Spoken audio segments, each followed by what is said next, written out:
Assalamualaikum dan salam sejahtera. Semalam kita telah saksikan salah satu hasil yang utama daripada gaharu, iaitu daripada teras dia, iaitu serpihan gaharu daripada batang pokok gaharu yang telah diinokulasi lebih daripada 2 tahun tu. Kita akan raut dan dapatkan dia punya gaharu saja. Yang kayu-kayu yang tak ada gaharu akan dibuang lah. Okay. Jadi apa akan kita buat dengan serpihan gaharu atau gaharu chip itu? Okey, dalam video kali ini kita akan lihat penggunaannya.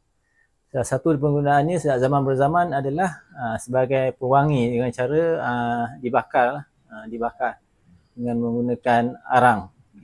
Dahulu yang paling efektif, kualiti yang bau yang paling baik adalah dengan penggunaan arang, berbanding dengan contoh yang moden tu kita ada pembakar elektrik kan, yang elektrik tu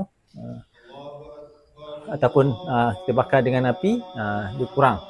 Yang sebaiknya adalah dengan menggunakan arang, bara arang tu, dan yang terbaik adalah dilapisi dengan aluminium foil, dan kita letak gaharu chip itu di atas aluminium foil dengan bara yang kuat di bawah. Jadi dengan perlahan-lahan dia akan mengeluarkan aroma gaharu yang kuat ke sekitarlah ruangan.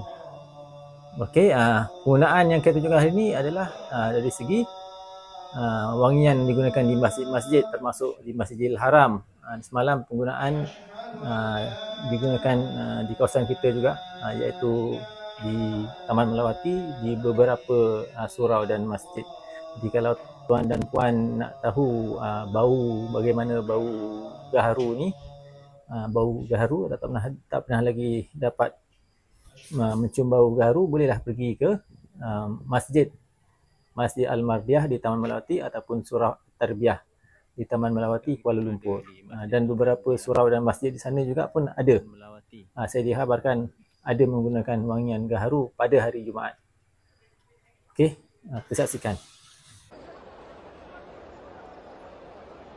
Kita saksikan pula penggunaan wangian gaharu di Masjidil Haram di Makkah dan di Madinah. Ini video ni penggunaan wangian gaharu di kawasan sekitar Kaabah, yakni di Hijr Ismail ya. Kita lihat Syekh ni dia